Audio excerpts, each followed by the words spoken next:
예, 저희는 격주로 또 고린도전서 말씀을 보면서 은혜를 이렇게 나누고 있습니다. 1장부터 4장까지 내용은 여러분들 많이 기억하고 계시죠? 또 교회와 또 교회 안에 일어났던 그런 분파의 문제, 또 분열의 문제를 다루었습니다. 그리고 5장부터는 이제 주제가 다른 주제로 이렇게 넘어가게 되죠. 바로 음행에 대한 문제를 다루었습니다. 그리고 6장에서 오늘 내용은 송사에 대한 문제를 다루고 있는 그런 본문입니다. 그 송사의 문제는 이러합니다. 또 교회 내에 문제가 발생했습니다. 그런데 교인과의 문제를 스스로 해결하지 못해서 이 문제를 어디다 갖고 가요? 세상의 법정에 우리 교회에 문제 있어 라면서 떠벌리고 다녔다는 것입니다. 이게 얼마나 부끄러운 일입니까? 오늘 본문 1절에는 그 불의한 자 이런 표현이 나옵니다. 여기서 불의한 자는 도덕적으로 또 윤리적으로 나쁜 사람을 얘기하는 것이 아닙니다. 여기서 불의한 자라는 것은 하나님의 나라의 통치를 거부하고 믿지 않는 사람들을 총칭해서 하는 말입니다. 세상 법정의 사람들을 이렇게 총칭해서 얘기하기도 하고 있지요. 또 교회의 문제를 세상의 법정에 가져가는 일은 사실 여러분 인터넷 켜보시면 너무나 비일비재한 오늘날의 모습을 보게 됩니다. 교회의 정책이나 법으로 문제를 해결할 수 없는 거죠. 때문에 세상 법정의 문제를 호소합니다. 제가 서울에서 사역할 때 그 제자 중에 하나가 그 변호사였습니다. 그 자매는 7년간 사법고시를 준비했었어요. 7년이라는 시간을 사법고시를 준비하는 게 쉽지 않았겠죠. 그런데 이 자매한테 제가 참 놀랐던 게 있었습니다. 그 7년 동안 한 번도 주일을 빠지지 않았다는 것입니다. 그 7년 동안 여러분들 고시를 공부해 보신 분이 있을지 모르겠지만 주일날 예배를 한번 빠지게 되면 그 수많은 한국의 그 많은 경쟁 사회 속에서 뒤처지게 됩니다. 그런데 하나님 앞에 예배드리는 그 주일 예배만큼은 한 번도 빠지지 않았습니다. 그렇게 해서 7년 동안 하나님 앞에 공부하고 시험에 합격을 했어요. 그래서 이제 변호사가 됐습니다. 이 자매가 얼마나 신실한 겁니까? 근데 이 자매가 그런 신실한 마음으로 교회에 문제가 생기면 내가 하나님의 법조인으로서 교회를 도와줘야겠다. 그렇게 해서 교회에 대한 변호를 맡아서 이렇게 법정에서 교회를 변호하는 일을 했었습니다. 근데 문제는요, 자기가 생각하고 있던 교회에 대한 이상과는 너무 다른 교회가 너무나 추한 모습을 많이 보게 된다는 것입니다. 변호사니까 그 내용에 속속들이 일어났던 일들을 다 알아야 될 거 아니에요. 그걸 알고 보니까 교회 목사라는 분들이, 장로라는 분들이, 권사라는 분들이 그 내용을 보니 너무 추하다는 것입니다. 하나님 앞에 서면 우리는요, 다 추합니다. 우리는 그저 들키지 않은 죄인일 뿐입니다. 하나님 앞에 서면 우리는 다 추합니다. 그래서 예수님의 보혈의 은혜로 우리가 덮이지 않으면 우리도 크게 다를 바가 없습니다. 여러분 집안에 문제 없는 집안 있나요? 집안에 문제가 없는 집안 한번 손 들어봐 주시겠어요? 저희 집밖에 없군요. 다 들여다보면 문제가 다 있습니다. 근데 그거 입 밖으로 얘기하나요? 잘 안 합니다. 부끄럽거든요. 교회에 문제 없는 것처럼 보이죠? 그 안에 속속들이 들어가 보면요. 아유, 문제 많습니다. 십자가에 보혈이 있기 때문에 우리는 들키지 않은 죄인일 뿐입니다. 법정에서 법이 바로 서야 국민의 질서가 바로 잡힙니다. 좋은 국가가 될 수 있죠. 교회는 뭐가 바로 잡혀야 교회가 바로 살까요? 하나님의 말씀이 바로 서야 합니다. 말씀에 바로 잡히지 않으면 좋은 공동체와 좋은 교회가 될 수가 없습니다. 말씀의 권위가 바로 잡히는 우리 브랜든 한인교회가 되길 주님의 이름으로 축원합니다. 그럼 교회의 법과 말씀만 중요하고 세상 법은 중요하지 않을까요? 그렇지 않습니다. 로마서 13장에 보면 세상의 권세에 복종하고 법과 질서를 따를 것을 말씀하고 있습니다. 세상의 법을 무시하면 우리 교회 안에 어떤 문제가 생겼어요. 어떤 도둑이 들었어요. 또 교회 안에 수친 사람이 이렇게 들어옵니다. 어떻게 돼요? 교회법으로 해결해야 돼요? 아닙니다. 그럴 때는 우리가 세상법에 의지해서 법정의 도움을 받아야 됩니다. 하지만 교회 안에서 일어나는 교인과의 문제는 교회 안에서 스스로 해결할 수 있어야 한다는 것입니다. 또한 3절에는 말씀합니다. 우리가 천사를 판단할 것을 알지 못하느냐. 이런 얘기를 합니다, 바울이. 여러분, 이 얘기를 잠깐 들여다보면 우리가 나중에 천사를 판단한다고 합니다. 여기서 천사는 좋은 천사가 아니고 타락한 천사겠죠. 이 타락한 천사를 우리가 판단한다고 합니다. 우리의 권세가 여러분 그 정도입니다. 여러분 나중에 이 믿음을 잘 지키고 우리가 예수님의 다시 오심을 볼 때 우리는 어떻게 된다고 성경은 기록하나요? 계시록을 읽어보시면 여러분은 예수님과 같이 된다고 표현되어 있습니다. 우리 인간의 몸으로 가지만 우리가 예수님 품에 안길 때는 여러분이 예수님과 같이 되어서 천국으로 간다 이렇게 표현되어 있습니다. 그리고 나서는 장차 오늘 본문에서 얘기하는 거예요. 장차 세상을 판단하고 천사를 판단할 너희가 그렇게 벌써부터 이 땅에서 왕노릇하려고 하고 서로 판단하고 성도의 문제를 해결하지 못해서 세상 법정에서 누구의 영광을 가리고 있습니까? 하나님의 영광을 가리고 있는 겁니다. 마태복음 19장 28절을 우리 다 같이 한번 읽어봤으면 좋겠습니다. 자, 시작. 진실로 너에게 이르노니 세상이 새롭게 되어 인자가 자기 영광의 보좌에 앉을 때에 나를 따르는 너희로 12보좌에 앉아 이스라엘 12지파를 심판하리라. 여기서 보면 예수님이 말씀을 하십니다. 뭐라고 말씀하시냐면 세상이 새롭게 되어 인자가 자기 영광의 보좌에 앉을 때 언젠가요? 종말에 되겠죠. 우리가 예수님을 볼 그날 나를 따르는 너희는 이 누굴 얘기할까요? 그렇죠. 저희들입니다. 저희들이 12보좌에 앉아서 누구를 심판해요? 이스라엘 12지파를 심판해요. 세상을 심판한다는 얘기입니다. 우리가 나중에 이 믿음을 잘 지키고 천국에 갔을 때 여러분은 예수님과 같이 되고 그로 인해서 예수님과 같이 이 땅을 어떻게 한다고요? 심판합니다. 그리고 또 요한계시록 20장 4절 말씀 다 같이 한번 읽어볼까요? 자, 시작.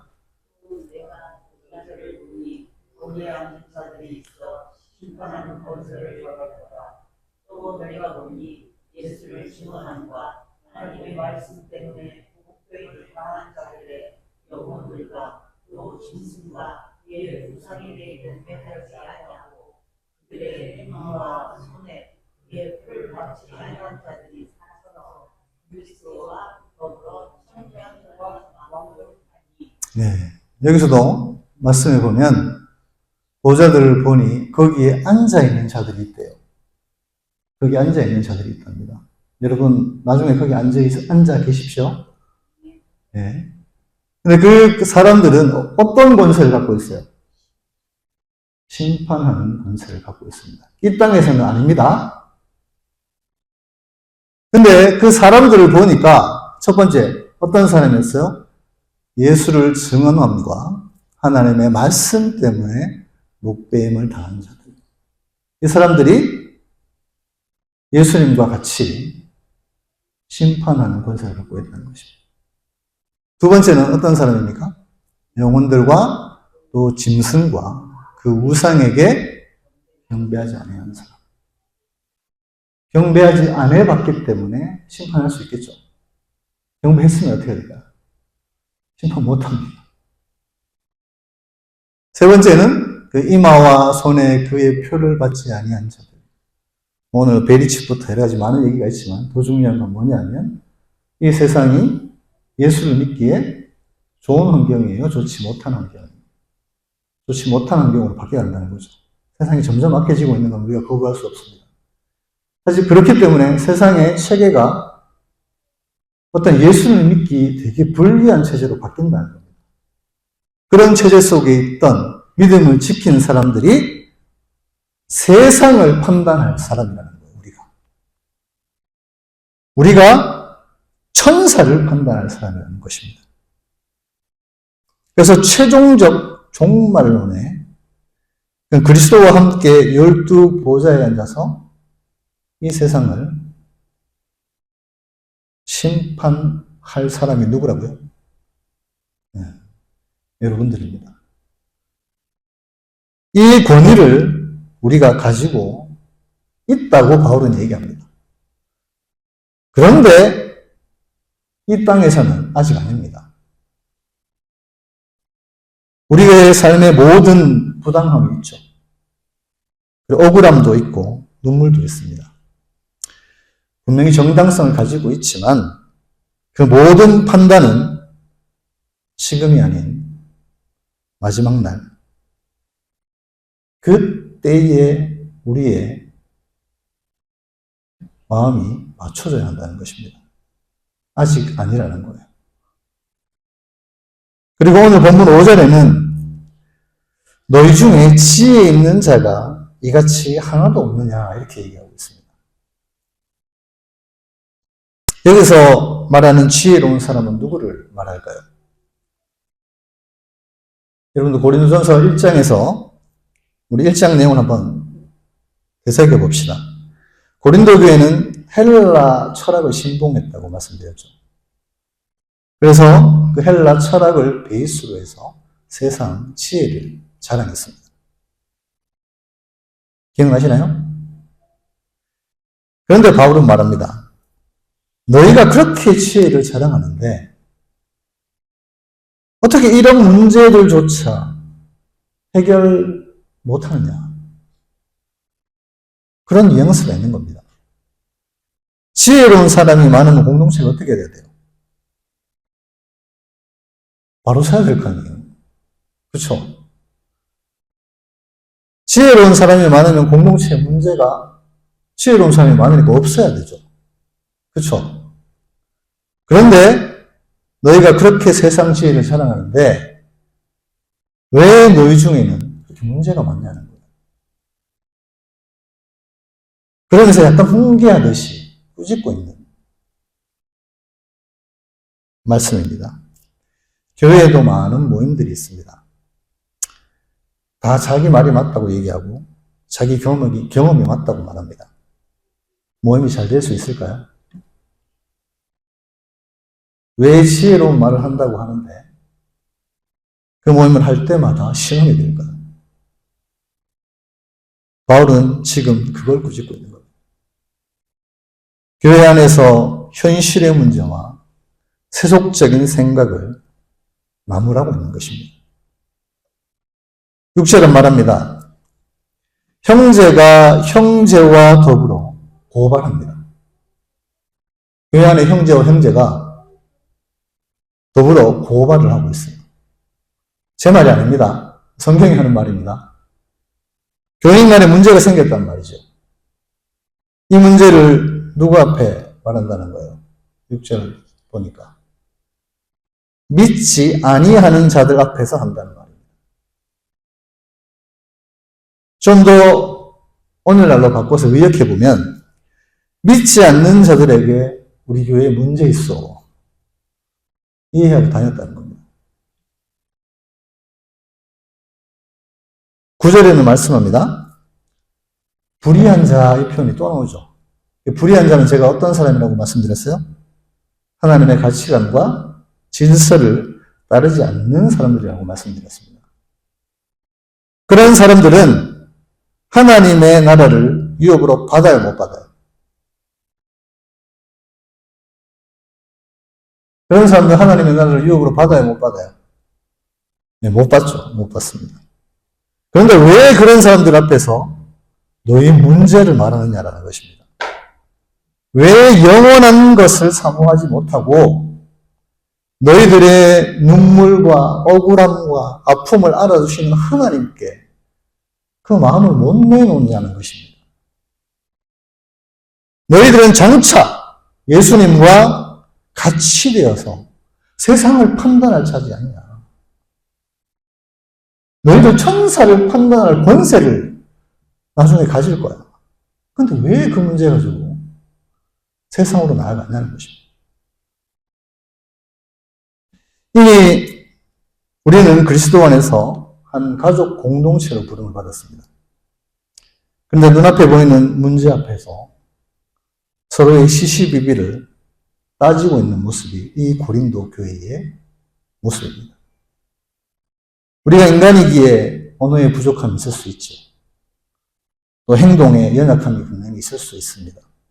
하지만 그 소소한 시시비비를 십자가의 보혈에 묻고 하나님의 유업을 받을 자로 장차 세상을 판단할 자로 그렇게 좀 살아가라는 거예요.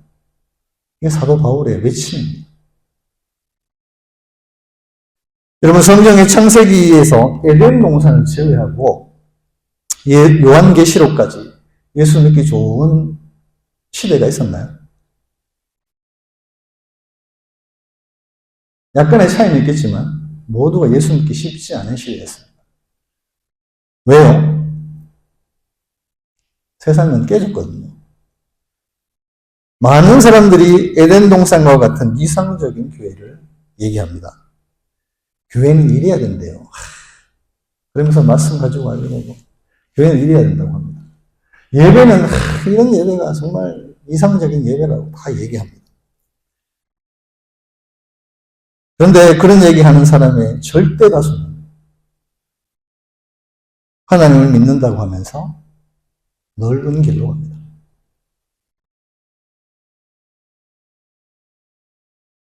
말로 헌신을 찾습니다.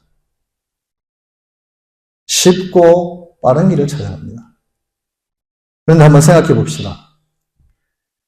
예수님의 십자가가 쉽고 빠른 길이었습니까? 십자가는 요행이 아니었습니다. 십자가는 좁은 길이었습니다. 오직 소수만 하나님을 믿는 좁은 길로 간 사람들이 성경책에 기록되어져 있습니다. 시대는 하나님을 믿기에 어려운 시대에 있지만 절대 다수는 교회는 이래야 해. 목회자는 이래야 돼. 장로는 이래야 돼. 집사는 이래야 돼. 다 교회에 대해서 얘기를 하고 직분에 대해서 얘기를 합니다. 하지만 기억하셔야 될 게 있습니다. 헌신은 말로, 머리로 하는 게 아닙니다. 헌신은 여러분의 마음으로, 몸으로 하는 것입니다. 좁은 길은 말이나 논쟁으로 걷는 길이 아닙니다. 삶으로 증거하는 것입니다. 쉬운 헌신과 넓은 길은 가짜입니다. 내가 가고 싶은 길, 내가 하고 싶은 일만 하려고 합니다. 좁은 길인가요? 넓은 길인가요? 쉬운 길을 원하면서 요행을 바라며 바른 교회를 말하는 것은 어업을 성사합니다. 왜냐하면요, 십자가의 길은 요행이 아니었기 때문입니다. 뱀과 같은 지혜로 30배, 50배, 100배의 열매를 맺는 효율을 추구하는 사역은 괜찮습니다. 하지만 아니란 길, 쉬운 길, 요행의 십자가는 예수님이 보여주신 길이 아닙니다. 게으름의 십자가는 허구입니다. 예수님은 말씀하셨습니다. 나더러 다 주여 주여 얘기해. 다 주여 주여 예배 얘기해요. 다 주여 주여 하나님에 대해서 얘기를 합니다. 그런데 주여 주여 하는 자마다 다 천국에 갈 것이 아니라고 말씀합니다. 누가 천국에 간다고 말하나요?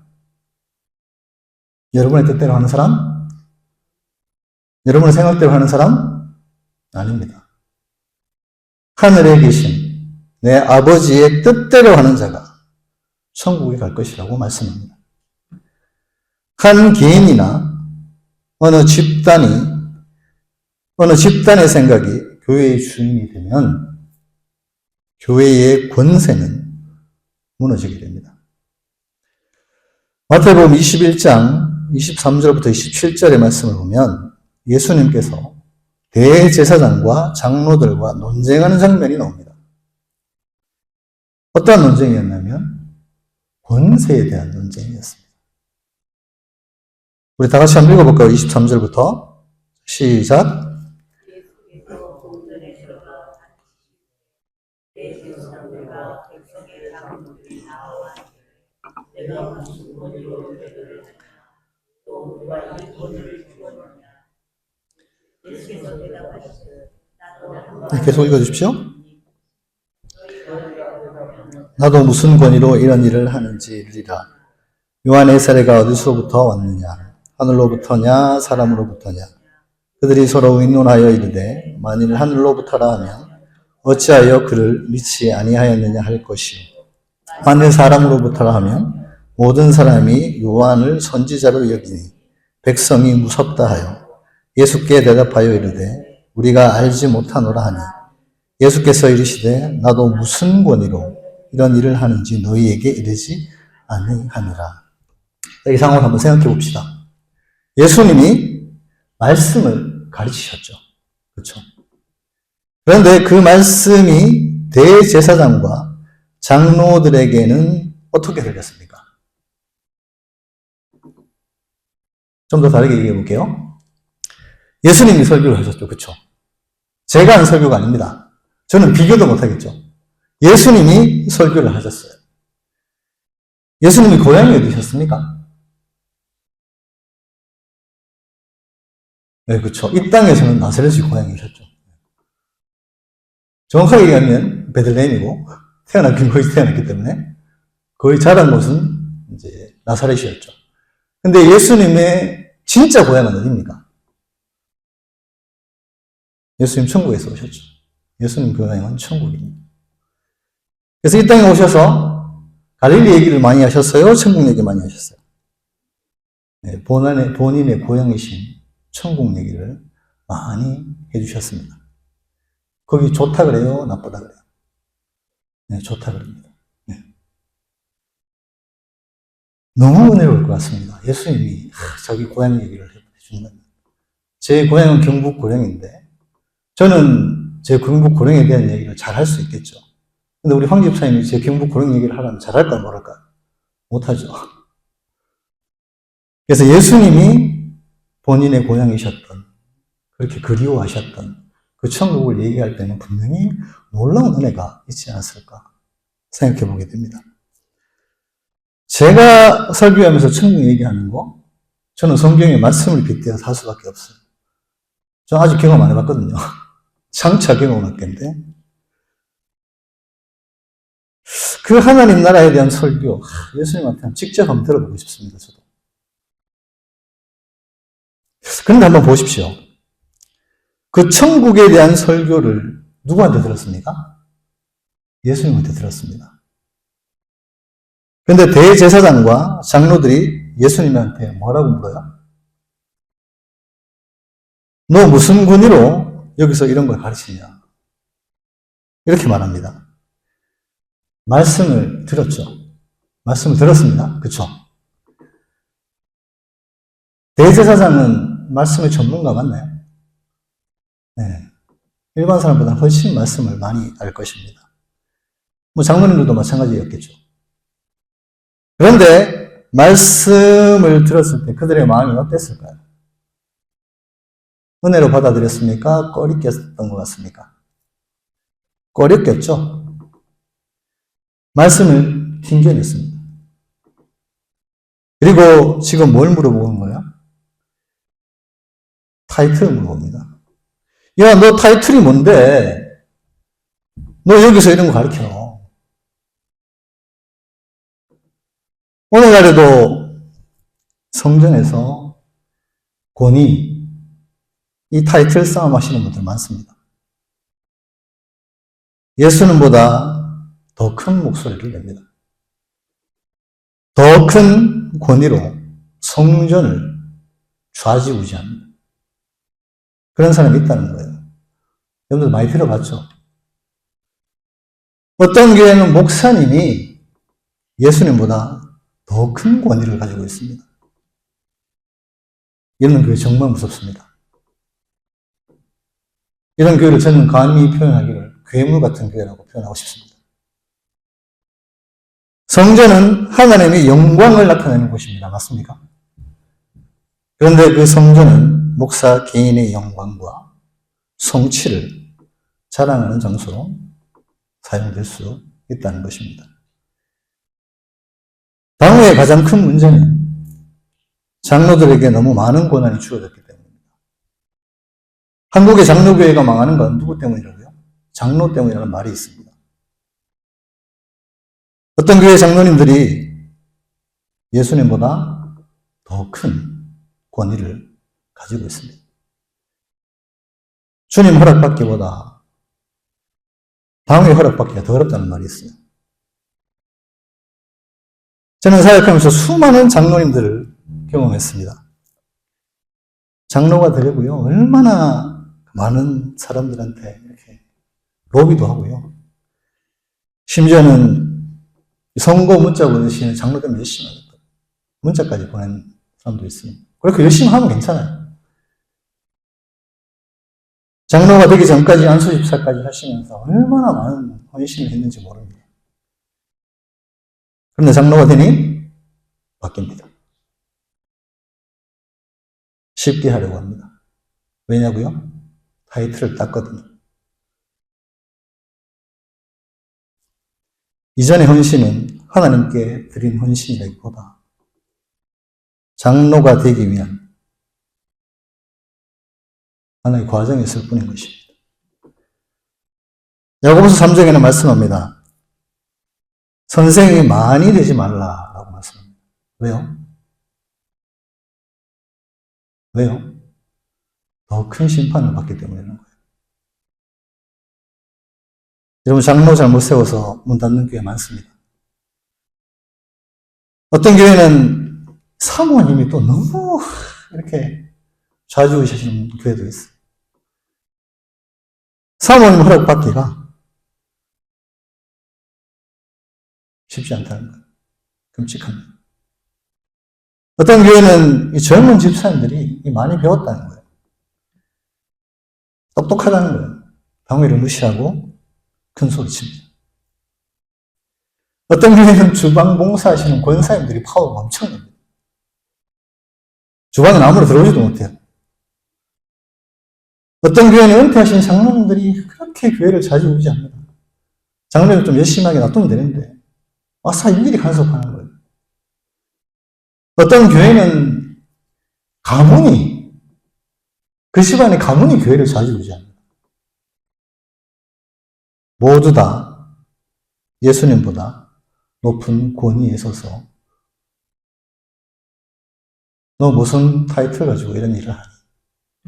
라고 얘기하고 있는 것입니다. 브랜든에도 그런 교회가 몇 개 있다고 제가 들었습니다. 그런 교회들 다 무너져가고 있죠.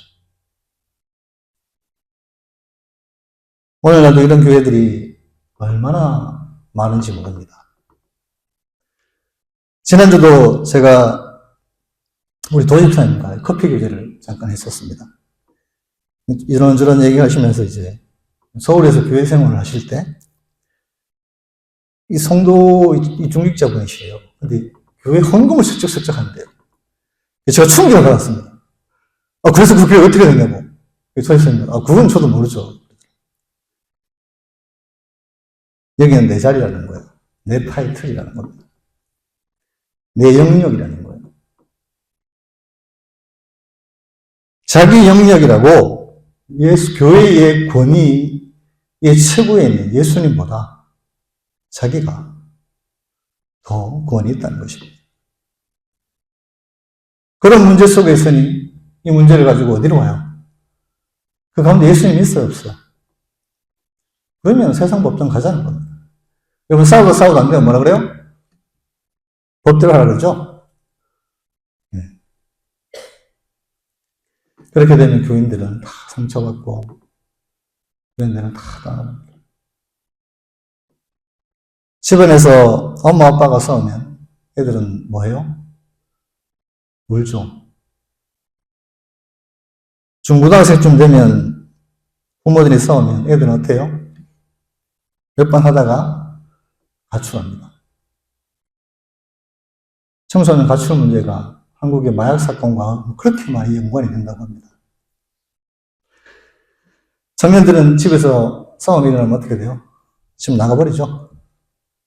요즘에 그렇게 가족 문제로 인해서 해외로 도피하는 사람들이 그렇게 많다고 합니다.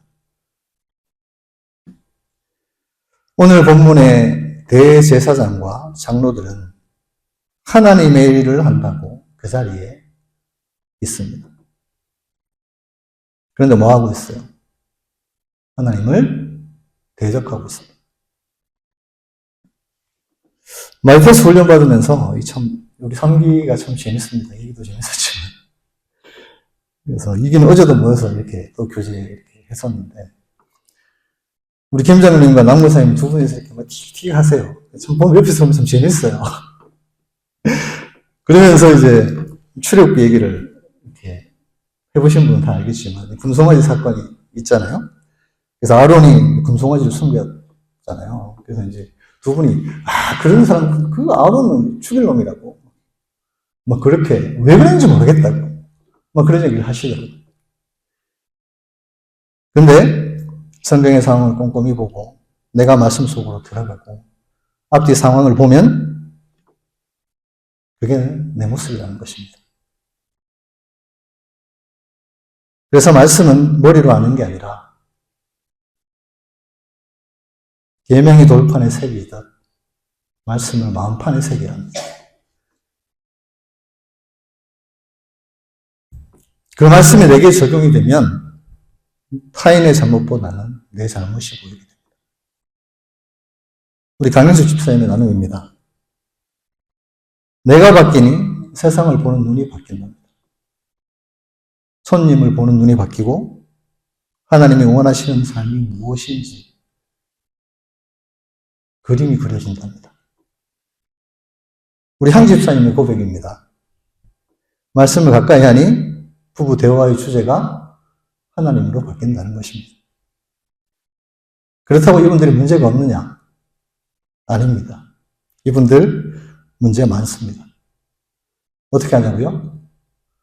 제가 문제가 많거든요. 우리는 십자가의 보혈로 덮여질 때 예수님의 권위가 삶에 녹아들 때 행복해질 수 있습니다. 예수님께서 설교하셨습니다. 예수님께서 직접 말씀하시는 설교.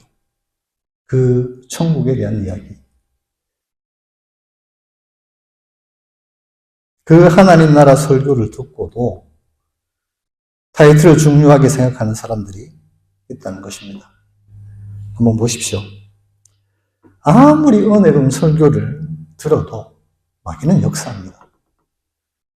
대제사장과 장로들이 그랬지요. 사도행전 2장과 4장에는 성령 충만의 놀라운 일들이 일어납니다. 오순절 성령의 역사로 혀가 갈라졌죠. 그리고 방문이 터졌습니다. 그리고 각자 자기 말대로 하나님 나라에 대해서 말했다고 합니다. 근데 그 가운데도 누가 있어요? 부정적인 사람이 있다는 것입니다. 자기 생각, 자기 경험, 자기 고집으로 똑같이 얘기합니다. 무슨 권위로 네가 그런 말을 하느냐?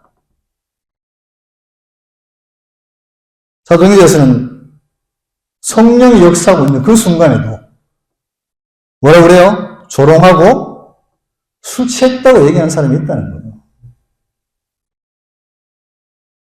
아무리 성령이 강력하게 역사해도 마음이 삐뚤어지면요, 은혜가 안 됩니다. 이찬수 목사님 여기 와서 설교를 하고 유기정 목사님 여기 와서 설교를 한다고 가정해 봅시다. 예수님이 말씀하셔도 마음이 삐뚤어지면 말씀이 마음밭으로 들어와요, 안 들어와요? 안 들어옵니다.